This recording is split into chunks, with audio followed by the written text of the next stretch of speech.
there, I'm Claudia St. John, President of Affinity HR Group. We are your HR partner and resource. Here to announce some big news coming out of the federal government on regulations relating to overtime provisions under the Fair Labor Standards Act. It's been pretty quiet from the federal level, so this is exciting for us because something new is happening federally. Not great news, but news nonetheless, and we wanted to share that with you. We've written a couple of HR Minutes on this, and we're going to be hosting some webinars and providing more information. But essentially, here's the deal. Currently, under the Fair Labor Standards Act, everybody has to earn at least minimum wage. They should have their hours tracked, and they should get overtime for any hours worked in excess of 40 hours in a work week. That should apply to everybody except for a few select folks who are exempt from this regulation.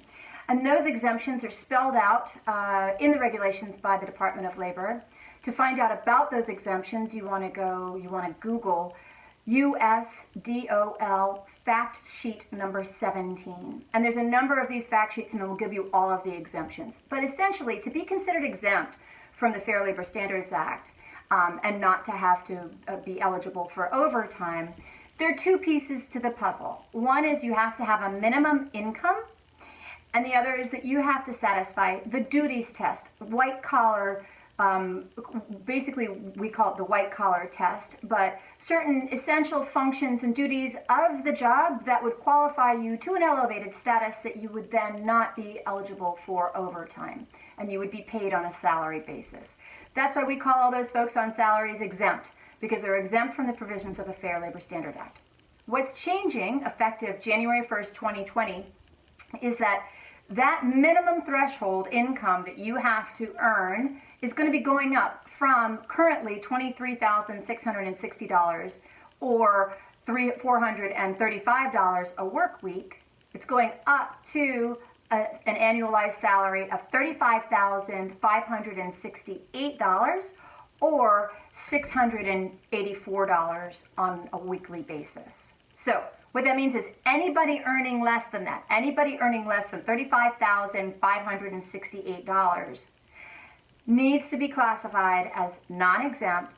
Their time needs to be tracked. They need to be earning at least minimum wage, and they need to get overtime for any hours worked in excess of 40 hours. So if you have anybody who you're treating as salary today who's earning less than that $35,000 and change, you're going to need to reclassify them as non-exempt, track their time, and they will be eligible for overtime. The other alternative is you can increase their salary up to above that minimum threshold to satisfy the minimum income in order to be exempt from the Fair Labor Standards Act. The thing is, your income might qualify for being exempt, but you still have to satisfy the duties test. So you could satisfy the minimum income and still be misclassified if the duties of your job don't really warrant a classification of exempt. For example, many of the customers or clients that we work with have their customer service reps or their inside sales reps as classified as exempt and are paid salary.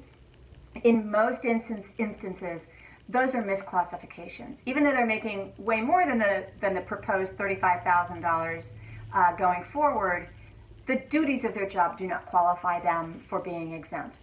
It's pretty confusing stuff. The only thing you need to know right now is that minimum income is going up. So if you have anybody falling beneath that new threshold, you really need to figure out what you're going to do with them. Either reclassify them or up their income. The only exception to this is there are states like California where their minimum income threshold to be considered exempt is much higher than the federal level, even the one that's being proposed. So in states, the federal level is the floor, right? So the federal level supersedes any state legislation unless it is richer than the federal level. So in the case of California, for example, you still would stick with the regulations in California because the federal level is still below that. We're going to be hosting a few webinars on this. We've written a couple of pieces on this in the recent HR Minutes.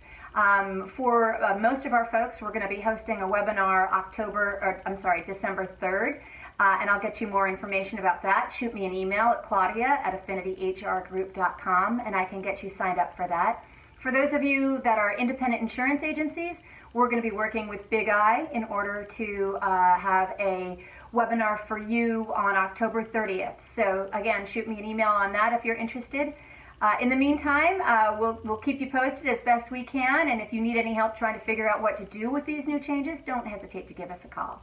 In the meantime, I hope you have a safe and productive work week.